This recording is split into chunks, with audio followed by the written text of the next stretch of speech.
Most of you. My name is Heather McGray, and I'm the director of the Climate Justice Resilience Fund.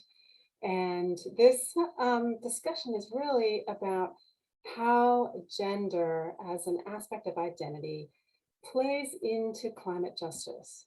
What does it mean to be a man or a woman or a boy or a girl in a changing climate? And how do those different identities affect what climate resilience means, what kinds of resources people have access to in terms of decisions, and what capacities and strengths people bring to the challenge of building a climate resilient future. I'm going to be your moderator today. We have a great panel set up. We also have 45 minutes set aside for breakout groups. This is based on feedback from previous CJRF webinars where people always tell us they want more time to talk in breakout groups. Thank you to those of you from Minerva Strategies and Hillary and Kelsey, the folks who are making the breakout groups possible as facilitators and managing the technology. This panel discussion is intended to feed those breakout discussions. So the panel is going to maybe feel incomplete, right? All our fantastic speakers are doing terrific work. There's so much to discuss. And we're going to do our best to have a dynamic and creative conversation, but I'm sure it will leave you wanting more and having questions. And our panelists will join breakout groups, so that's an opportunity to talk to them some more. But the whole purpose is really to prompt discussion and exchange, not only amongst the panelists, but amongst everyone who's here today. From the vantage point of the Climate Justice Resilience Fund, our goal, one of our goals is really to ensure that everyone, no matter their identity, has a voice and has a role in addressing the climate crisis and is able to contribute and to benefit from the building of resilience in their communities.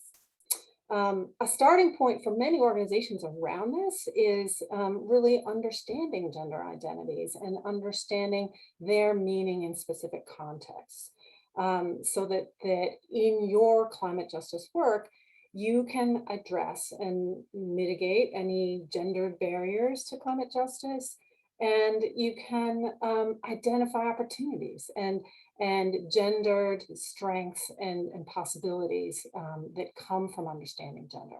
So I think that's a topic we're going to hear quite a bit from our panelists about, and how that understanding, that process of exploring and understanding gender plays out differently in some of the different places that our partners work, and where climate justice and resilience are important topics. So I'm going to turn to our three panelists. We have Lori Takumba, we have Angela Paswa, and we have Sam Owilly.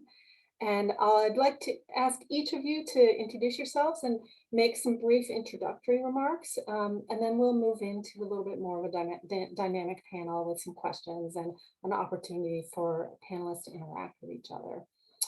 Lori, can I turn to you first for an introduction, and just tell us about your work and where you live? Now, Heather. Thank you, Heather, for inviting us to partake in today's discussion. And I'm really pleased to be on the panel with Angela and Sam. We've had a few discussions leading up to this point, and I'm excited to see where things go. So I am with MakeWay Foundation. I'm originally from Rankin Inlet, which is part of the Kivalliq region of Nunangat. I've been with MakeWay Foundation for about 3 years now. And what initially drew me to MakeWay Foundation is that I recognized that this was an organization that really celebrates and supports Indigenous ways of being and knowing. And I feel like since I've started working with MakeWay Foundation, it's given me a space where I can go back to my teachings from my parents, from my grandparents, from my family growing up, and really explore it and like build a better relationship with it. And it's also a space that really, like, where we can directly support hunters and harvesters. And like, if you know about Inuit culture, you know that hunting and harvesting are really foundational for our culture. And when I say that, I think it's important to explain the context that I come from. I'm in the Canadian Arctic, and 9 months of the year, our land is covered in snow. It's really cold here, and like we can't grow our own fruits and vegetables. Any fruits or vegetables or commercial meats have to be imported. And by the time they come here, like it's very expensive, and then the quality is just not there.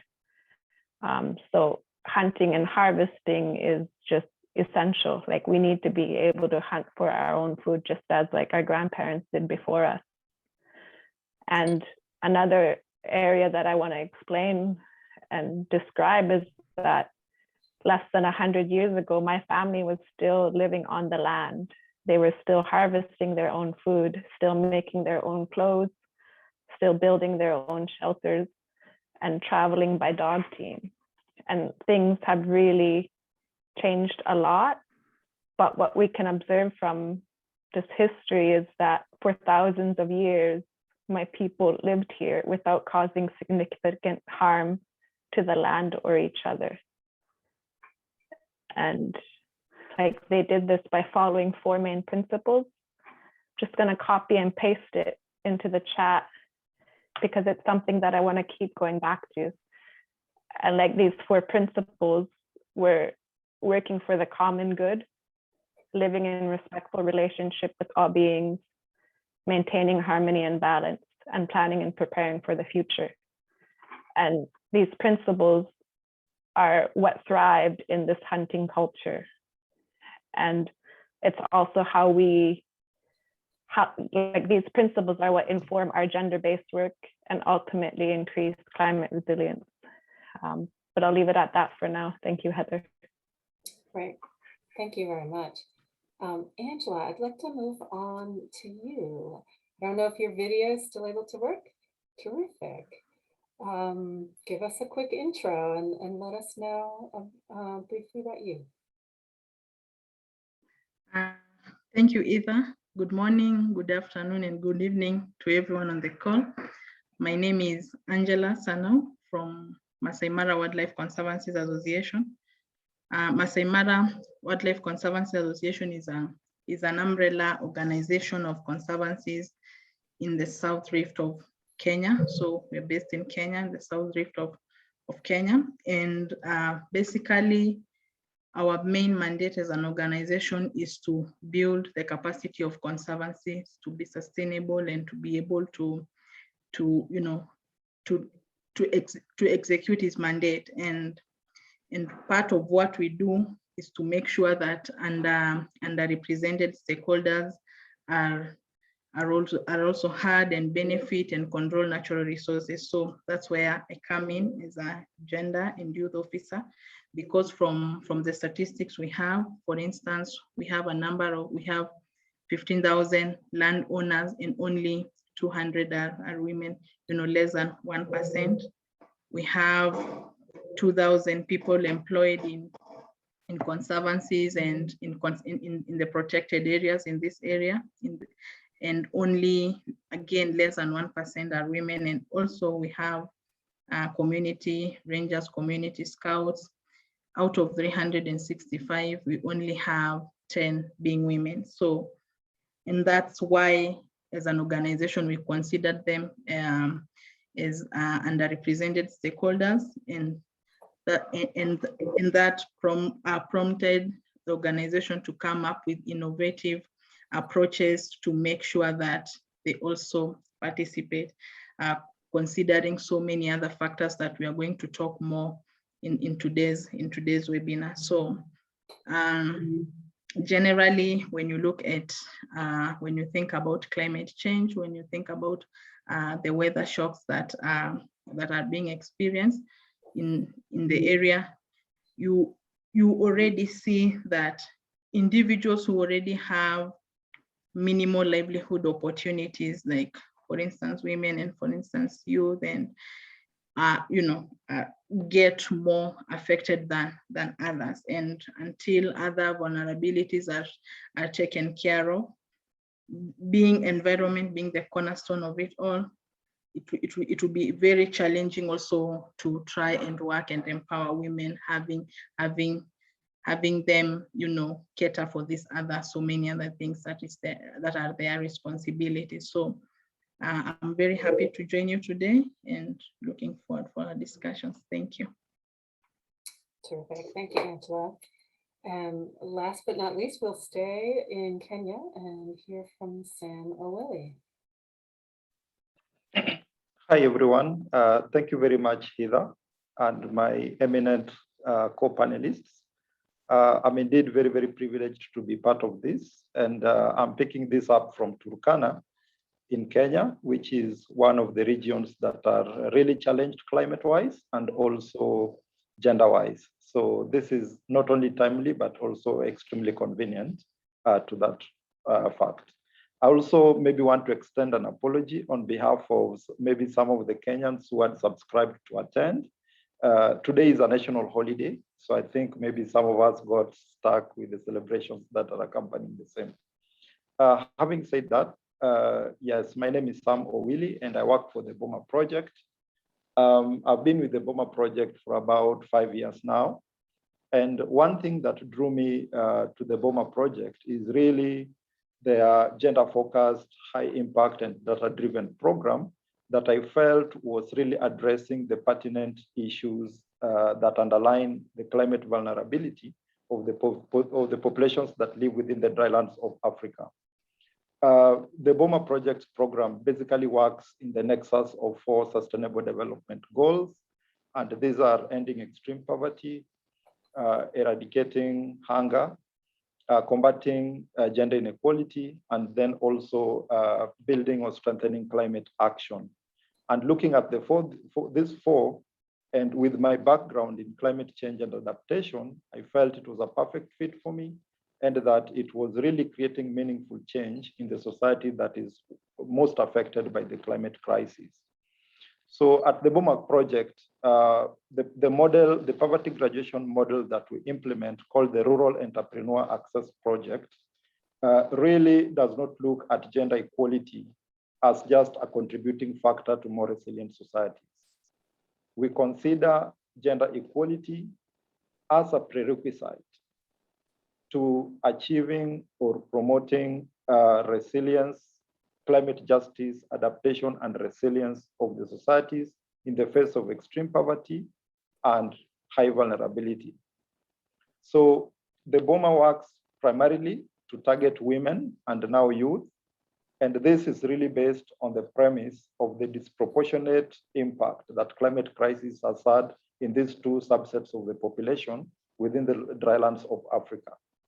Currently, our efforts have been centered in northern Kenya, for example, in the county where I am, but we've also extended the lessons that we have learned over to northeastern Uganda, into the Sahel, and very soon also into Ethiopia. So I'm very much privileged to be part of this community to discuss and look at the intersectionalities of gender and climate justice, and see on how we can collectively build together to achieve greater outcomes on dealing with the climate crisis around the globe. Thank you. Thanks very much, Sam. As we move into the moderated component of our panel here, why don't I stick with you and pursue this idea of gender equality as a prerequisite for building a resilient society. With BOMA, you're working primarily in pastoralist communities, and I wonder if you can tell a little bit more about the role of gender in resilience in that context, and what it really means to address this prerequisite. Yeah, thank you very much, Heather. working within the drylands of Africa, and in particular Kenya, where we've had 10 years of experiential learning and participatorily engaging with those communities in addressing their challenges. Culturally, the societies are patriarchal in nature, and women play a subordinate role in basically all spheres of life. So taking a gendered approach therefore becomes an imperative as opposed to a choice. If we really have to achieve, if we really want to achieve, high impact outcomes to that respect. And so it's really important that as we move in, we take cognizance of this big gap within these societies and try to really understand the basic drivers of those gender inequalities. And if you look at it from that perspective, it becomes therefore important that we undertake gender analysis to establish really what are the key issues based on each context. Because also you'll realize that even within Kenya itself, the gender dynamics differ from the Northwestern communities and the Northeastern communities. And if you are to provide a sustainable solution on climate crisis, the solution needs to be contextualized. So you really need to move in with a full understanding of the depth and the breadth of what the challenge is. And that is really why using the gender analysis domain as the anchor framework of analyzing the gaps, you then create an entry point on which you can structure your interventions. So at the BOMA project, we've really looked at the 6 gender analysis domains as that anchor frameworks that provides us with the basis of conducting that analysis. And these domains include people's perceptions and perspectives around gender or women and youth role, the issues of power, how power and relations play around the communities that they serve, the issues about legal and women rights, the issues about resource ownership, access, time use are pertinent to that kind of analysis. Then the other aspect is also pairing up that analysis with vulnerability analysis, because BOMA primarily targets extreme poor populations. But extreme poor populations within the locations where BOMA works are also the ones who are the most vulnerable. So even as we do the gender analysis to identify the gender gaps, we need to pair that with climate vulnerability analysis to give us a complete framework that we can then use to purpose and build our interventions, which needs to have people involved also. And just to end, I also would like to mention one thing. Within this community, we push for investments to go down to the communities to be able to address the climate crisis issues. Interventions like the one that BOMA is doing, which is informed by an in-depth context analysis using those gender analysis framework, provides an opportunity for interventions to now pool the communities and put them at a level where their capacity is strengthened, they are aware, and they are knowledgeable to effectively engage with the resources that we are pushing for under the climate finance instrument to go down. So they're able to take up those resources and implement the changes that we want to increase the adaptability and resilience. And more importantly, also improving the capacity or strengthening the capacity to effectively engage climate change. Sam, very briefly, as a can you share which aspects of BOMA's interventions have been most effective at addressing what you find in the gender analysis? And just very briefly, just a couple sentences. Yeah, so for us, we look at economic empowerment, but we also know that economic empowerment in itself is not enough. So we look at transformational roles, using building economic capacity for people to be able to take advantage of the building capacity of people to be able to take advantage of the stability and economic opportunities that have been available to them to meaningfully engage in climate justice activities, improving climate adaptation interventions, and also championing for the rights to enable them address their recurrent challenges, which are, with the climate crisis. So at BOMA, we've ensured that women have the voice and agency to meaningfully participate in those decisions, and also in championing for financing and participate in the management of their natural resources.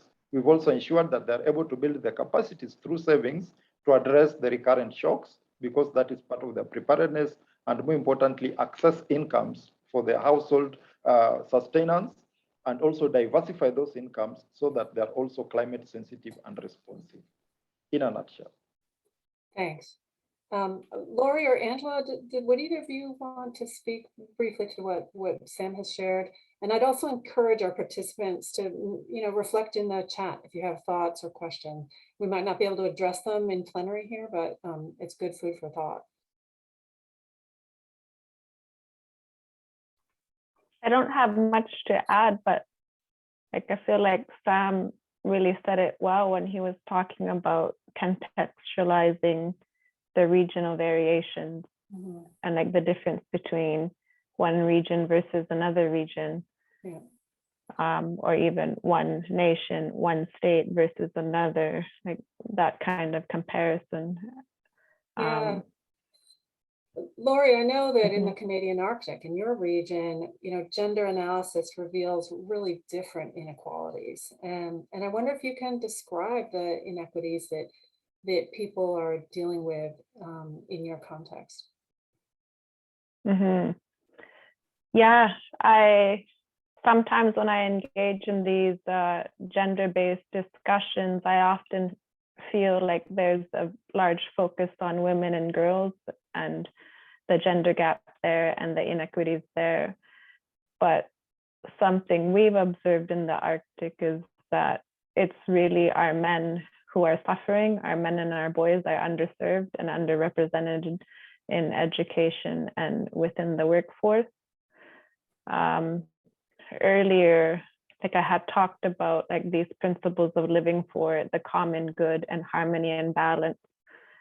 And when I think about traditional communities, men and women had very specific gender roles. And these roles, all of them were important, whether you were serving the roles of the woman or the roles of a man. Every person was contributing and they had purpose, they had worth. But if we fast forward today, the way our societies and our economies are set up, our men, for some reason, have not adapted the same way women have, within Inuit communities. And whereas before, men, they were the hunters, they were providers, they had really important roles within the community. But like I said, the way things are now, it doesn't honor their skills or their experience, and it doesn't compensate them. It doesn't reward or recognize their contributions to the community. And rather than being hunters, many of them will then work for extractive industries like gold mines or iron ore mines. And that itself causes friction within family, within community, but also within relationship to the land, relationship to the wildlife. And that really disrupts this idea of harmony and balance. And so at MakeWay, an alternative that we're exploring is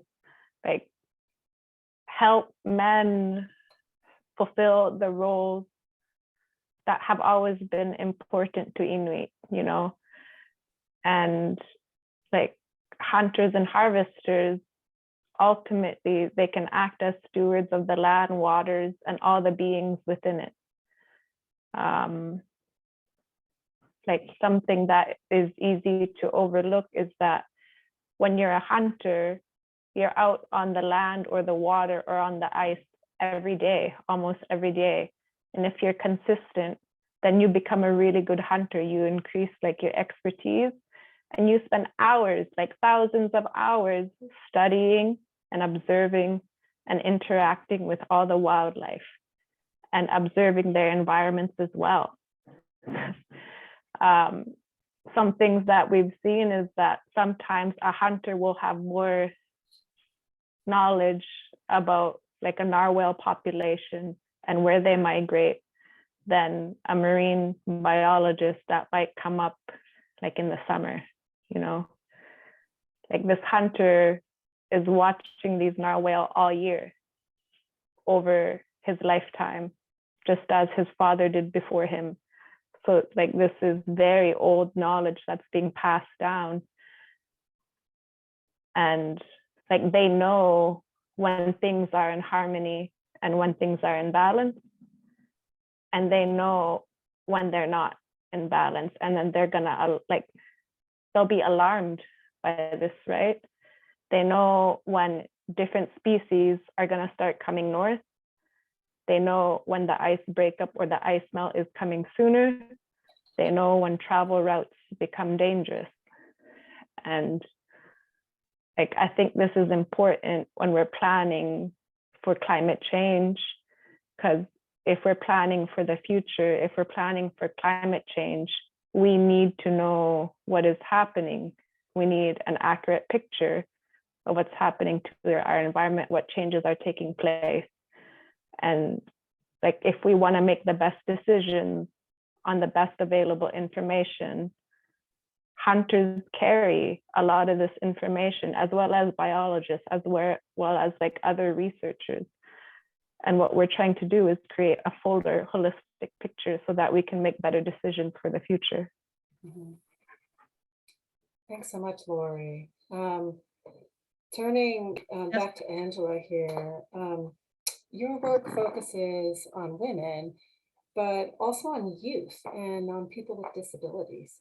What have you learned about the intersectionality of these three different characteristics and identities? And as you think about climate justice and ensuring safety and participation in the communities where you work, how do you factor in those different characteristics? Okay. So one of the things that we've learned is that it's very important to approach the community as a whole. Our end goal is to empower women and empower youth, but we recognize very well that that won't happen in a vacuum. And that's why one of the approaches we use is the whole community approach. And we were very deliberate in doing that because we know who makes the decisions in the community, just like where some works and what in their project, the community is very much patriarchal. We also, having that in mind, we know who makes decisions. So it's very important to work with decision makers on some of these things. And then also, just to avoid unintended consequences, we don't want to, for instance, start a women self-help group where we are working with them and to have income, household income, and then like we've observed in other parts of Kenya, that men start neglecting their responsibilities, thinking that women are now making a lot of money and they can be able to, to cater for the responsibilities because they will think you are working and you have that. So one of the approaches we've used is to a whole community approach. We reach out to all important members of the community, especially the decision makers, having in mind that we are working to empower women, and we recognize that won't happen in a vacuum.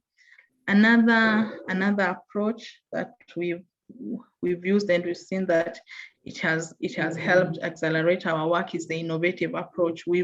Through our gender analysis, again, we've looked and clearly, and it has provided guidance and clarity on what is it that hinders women, say, participate in decision-making spaces about their land, about this, about where projects are located. I mean, all the decisions concerning the community. And we realize that it's because some of it is because of their roles and responsibilities. So you'll find that women are very busy getting water, women are very busy fetching firewood, women are very busy taking care of the sick, or even just taking care of children at home. So, and one of the innovative approach we've used, especially with women, is try to come up with ways and technologies to reduce their, their work and their burden at home, so that it can create time for them to be able to attend to other issues of the community that are equally important to them. So you'll find women having clean energy vehicles and such kind of things, whereby it uses a little firewood. Like if she was to get firewood for 3 times a week, now her time is reduced to 1 time a week. So the rest of the day she can attend to this other, she can attend to the community work. And also, of course, rights-based approach. Rights-based approach is provided by our legal frameworks in Kenya and international treaties and all that. So that's also an approach that we've used as an organization with our gender work and our youth work, that the rights that any members of the communities have enjoyed by having landowners sign contracts with tourist partners and them getting some form of payment or livelihood support, that those rights are extended to other members of the community. And that's, of course, coming up with innovative ways and building capacity of youth and building through knowledge and skills, so that they can also be eligible to attend to some to join and also benefit from these livelihoods. And then another important point, that is the impact of climate change and weather shocks. We've come, after a very close analysis, we've come to realize that they are also in danger. They are not gender neutral, that some groups are affected more than others. And you see this in that, like, it can be even indigenous knowledge, for instance, they're also not gender neutral, because women know which herbs to give to children, while men don't know. That's a women's role. And also, when we talk about climate, that is the experience by women fast and severely, because when for instance, water holes dry up or are not clean for consumption, it's the women who walk further, because livestock can still use some certain water holes around the home. And also, one of the things we've realized also is that climate change has layered other inequalities in the community. So, for instance, when livestock when communities lose livelihood, especially through livestock, and they don't have income from livestock, which is one of the main livelihood source in the ecosystem, we find that, and communities have to make serious decisions about with the little resources they have. You find that women are still affected more. Like, you'll find if a father has livestock and the livestock has been lost, and because of whether it has no train or what, and they only have very little income, they will decide to make a very tough decision whether to take both their children to school, and a boy and a girl. So, I mean, when you look at it from the surface level, you just think that this community is patriarchal and they don't want to take girls to school. But on a deeper analysis, you see where climate change or weather shocks are playing a role, because if we don't have rains and livelihoods are threatened, they have to make desperate decisions. And of course, it goes on and on and on and on, all these effects of not having an education for girls and what have you. So the linkage can be, it takes further, and it takes in-depth analysis to bring the linkage up. And then also, when you look at programs to empower women and youth, especially women, is unless basic needs are met, like food, shelter, and even clothing, they won't think about an extra income level when your kids are not fed. For say, for instance, that you have cattle that are not providing enough milk to feed your kids. So that's.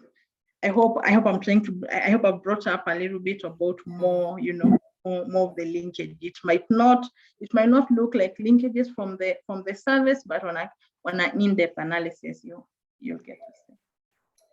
Yeah, this complexity that Angela has just opened up for us here, I think is going to be a really fruitful area of inquiry in our breakout groups. And I'd like very much to thank our panelists. I know they all have a great deal more to tell us, but we have gone past our time for the panel, and it is time to turn to our breakout groups and take what we've heard and have a chance to really dig in, go into some more details around your own work, around what gender means in your own context, and how climate and gender are connecting in the different places where you have activities. So we're going to move now into our breakout rooms. I believe it is Hillary and Kelsey who are going to facilitate this, send us away. Let me say again, thank you so much to Angela and to Sam and to Lori for getting us started here with some really rich observations. Are we ready to go, Hillary? Yes, I just put a Google Doc into the chat.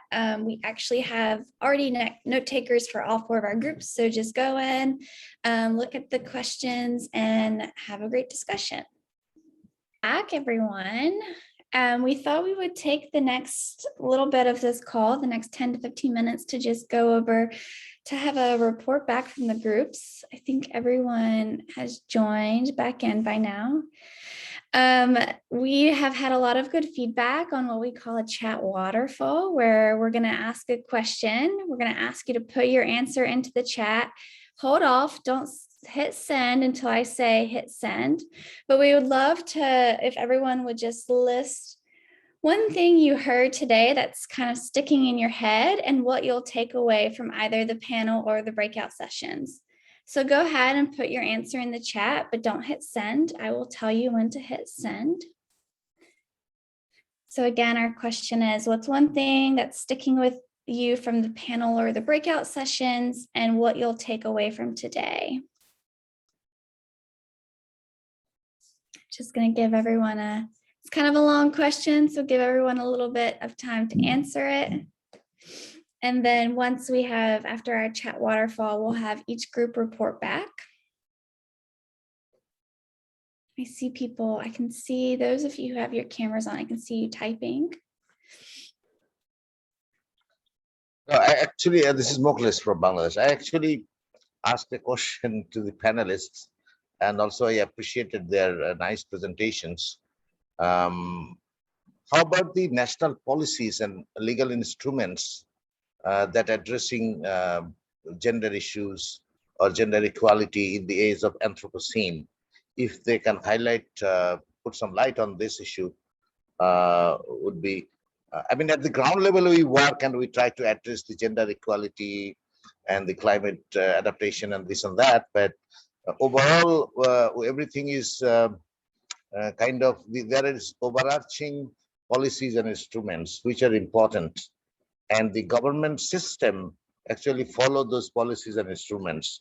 Whatever we say, they don't like to believe. They think that, well, what we have in our policy, we just understand that and we want to implement that. Though hardly they implement properly, but they say, whenever we go there, they talk about that. So how about, the other countries, their experience in these policies and legal instruments? Are they updated and then addressing the COVID thing, the climate change? Because in our country, there are some policies are very old. I mean, not addressing the climate thing, not addressing the COVID stuff. So yeah, I mean, my question to the panelists. Thank you. sorry, Heather, you were speaking. Well, Moklis was just starting to talk about this in our breakout group when he got cut off. So thank you for completing your comment, Moklis. And I noticed that I think it was Tracy had put the same question in the chat earlier on. My recommendation at this point would be to wait on answering that so that breakout groups can have a chance to report out. But there will be a follow-up call to this webinar. And Moklis, I would love it if you were able to join that and raise this question there, because we're looking to explore some follow-on work as CJRF, maybe a small research project, maybe some additional convening. And this is a really useful question that comes from this webinar that we could pursue.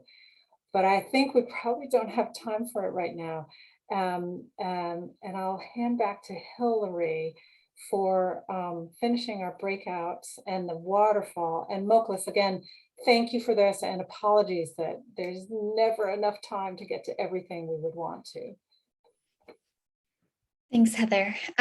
Right, so you probably have had time by now to put your thought into the chat. So on the count of 3, just hit send. So 3, 2, 1, chat waterfall. Okay, I see a lot coming in.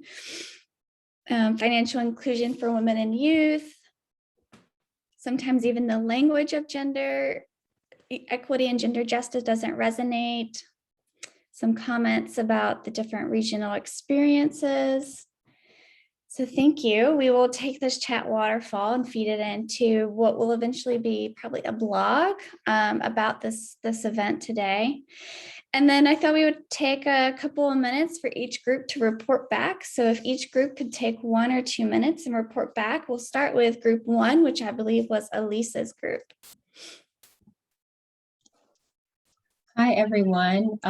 So yes, we had Mary from BOMA, Lori, and Sharon from Christian Aid, as well as Aminul from Coast in our first group. And apologies, because I didn't have much time to gather how I was going to try to report out. So if any of our other participants want to jump in, feel free to.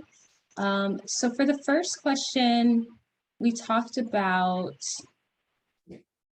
creating platforms for women and youth to engage directly with power holders. And so that comes from Sharon and her experience with Christian Aid there, and using public participation, which is said but not always clearly implemented, and how they can bridge those gaps there.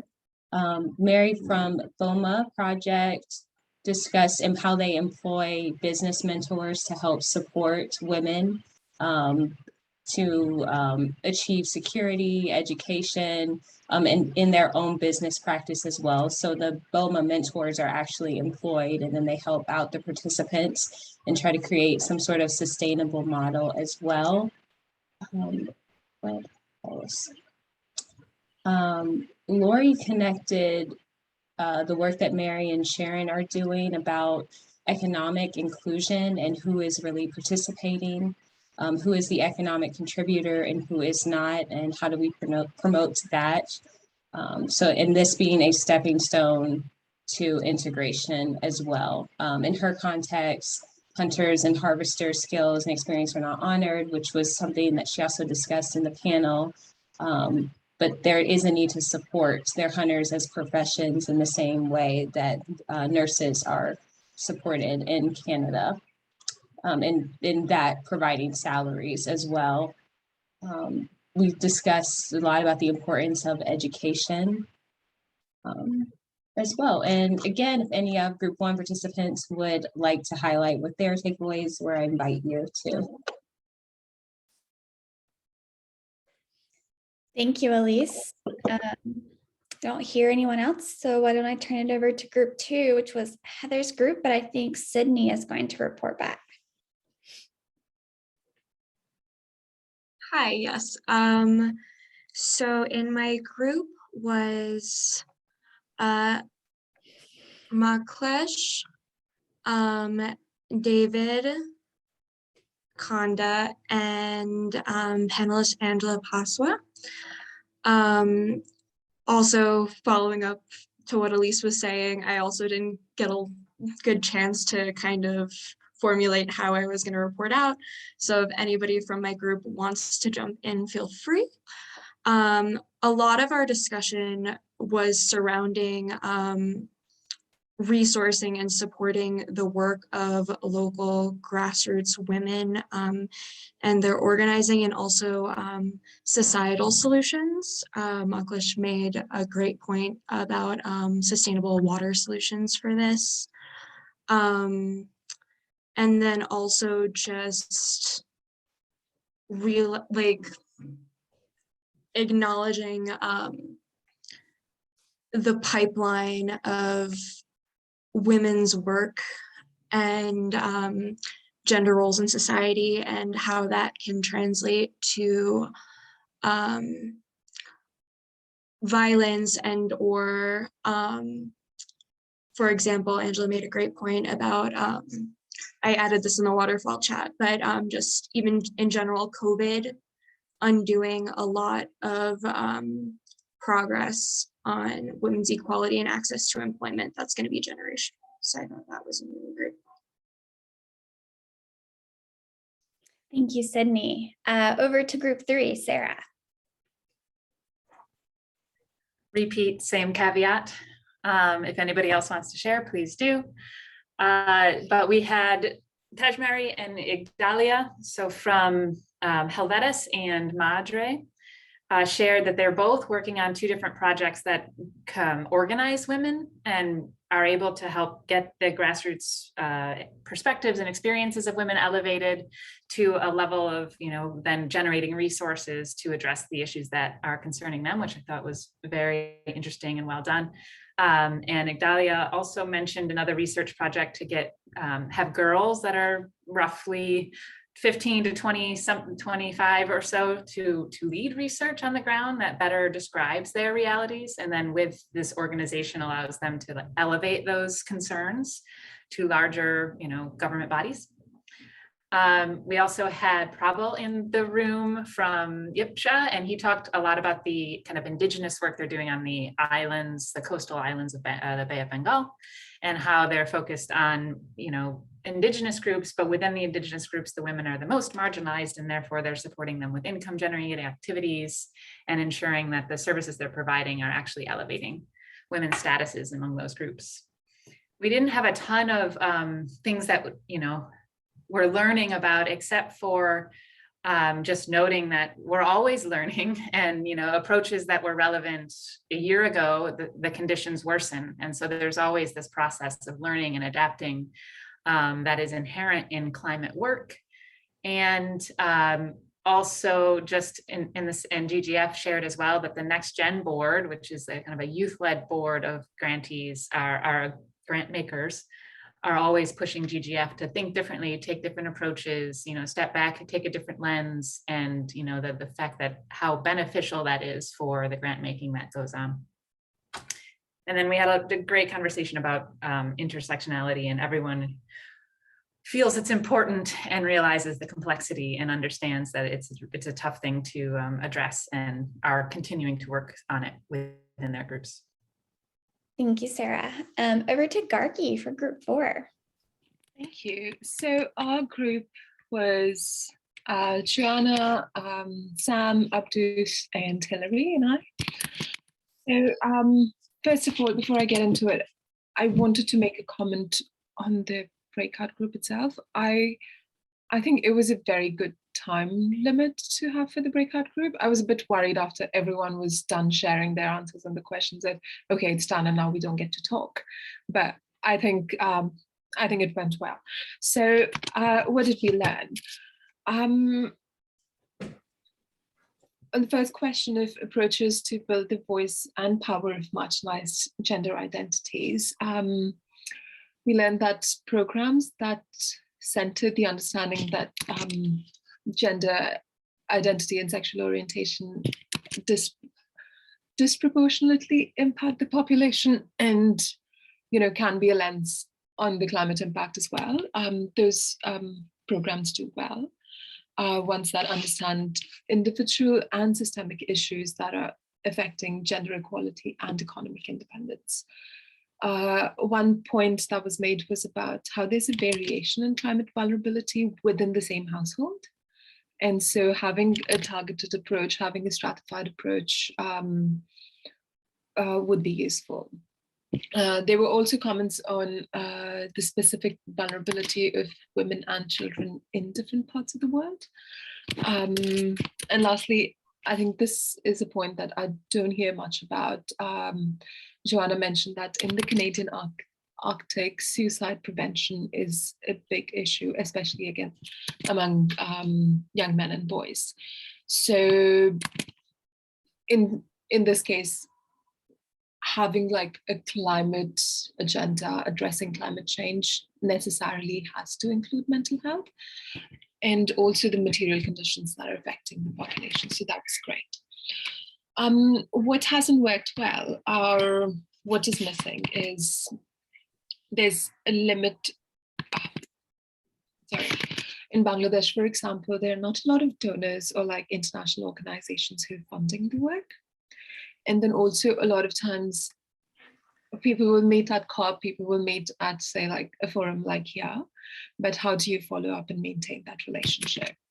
Also, there was an interesting friction that came in the fact that for some of the attendees, when there's a project that specifically focuses on women and girls, men feel left out, which I personally found to be interesting and peculiar, but also I understand that in some parts of, in some geographies where groups work, it can be that